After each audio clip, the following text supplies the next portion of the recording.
I live in Hackney, London, and on the streets here you can see the miseries and injustices of austerity every day. It's the same all across this country now. This is a poem about a young woman I see sometimes at the Overground station in Hackney. It's a poem I tell against myself. It's called Maenad. Maenads, by the way, were the followers of Dionysus, and the word means the raving ones. Maenad.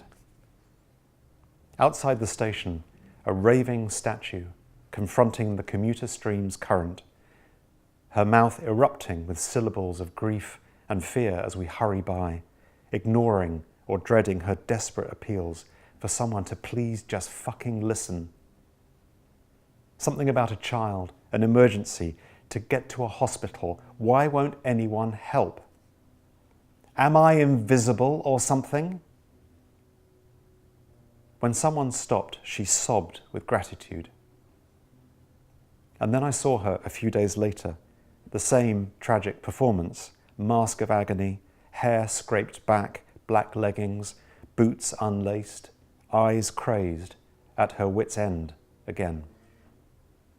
I looked at her and she screamed, "Don't you fucking smile at me, you cunt!" Her accusations raged at my back until at a safe distance I turned to see her kicking the indifferent wall, pleading on the phone, her cigarette's hot tip scribbling on the winter air. Not an actress backstage on her scene break, but a girl crying the street, incendiary, her fury bright as phosphorus in rain.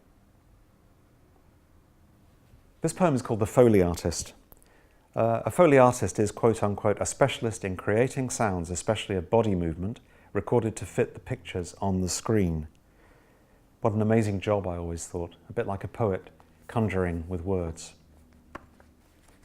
The Foley artist. A strange calling.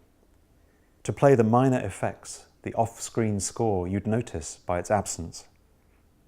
But in this small suitcase of tricks, I hold the bric-a-brac of people being there, the world dismantled to its sticks and stones.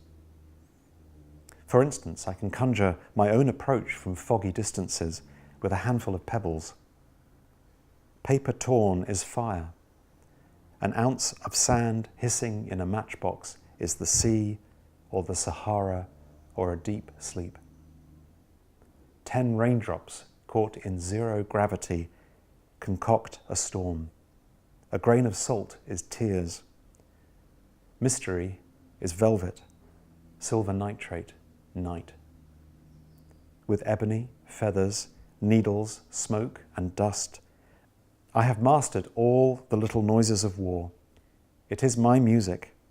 Time is 2 tin hands, or a splinter of moon rock and its tidal pull, or breath mist fading on an inch of mirror.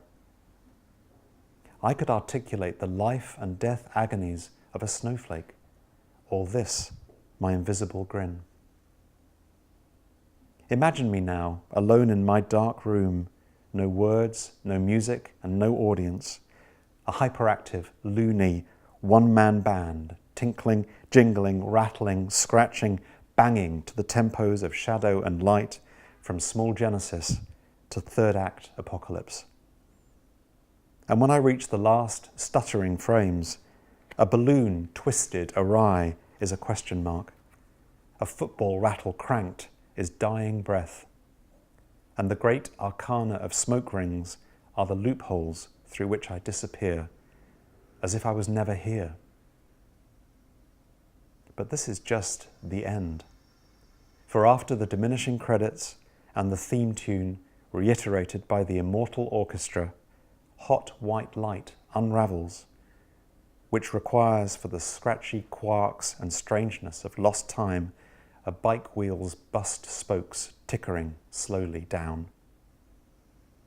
And for those remaining in the audience, loyal to the end beyond the end, who have nowhere else to go except out into the snow that's falling in the world beyond the screen, beyond this velour box, falling in the winter of forever. It's here the limit of our art is truly tested. For the secret of the final mystery is the sound we only make after we've gone. The cover of Out of Range shows handprints from the Cave of the Hands in Argentina. Nobody knows how old they are. They might be 12,000 years old, or it might be 40,000 years old. And these images are found all over the world, from France to Australia. There's even speculation that the hands might be women, in which case the cave artists were women. This poem is dedicated to Tansy Davies, and I've written 2 operas with her. It's called Grace. Perhaps she follows the light across the threshold, admitting her into darkness. She's alone, or at the head of an elite delegation, processing with ceremony, or with an audience of all ages congregating, scared, thrilled by the supremacy of dark. She steps forward, listening for the steps of an echo path guiding her to the chamber. Flame in a jackstraws of sticks construes shadows vaulting. Now her fluent fingers make deer flee and salmon leap, and stick figures stampede in a hullabaloo of hooves and cries. She holds a fine stone blade between 2 fingers, taps, and a ghost bird flutters free above their heads and then soars into the secret of the rock. Dark's her medium. She whispers into the bowl of the wall, hums, and the rock invokes spirits answering, singing behind her back. Perhaps now she lays her hand on the locked door of stone, and from her lips blows ochre powder, her hand delicate as a leaf, and another, and then another fixed. And when she steps back, the hands remain, waving, signing grace was here forever. Then she gathers the shadows and walks back up the path into the point of light. The back of your head. This is the last poem in Out of Range. In the book, I'm trying to connect the very far away and the very close, the things that we know and the things that we don't know, the ancient and the modern. Above all, I'm trying to sound out the dark matter, which is just beyond the edge of our senses, the mystery of it. The greatest mystery of all, of course, is each other. We can be so close and yet not know each other at all. The back of your head. Stranger, I'm looking at the back of your head, at the heart of the crown where the hall starts, at the touch of skin like the stars clustered at the core of a spiral galaxy, curls whirling out in points of light on dark to infinity and beyond. There are more than 170 billion galaxies in the observable universe.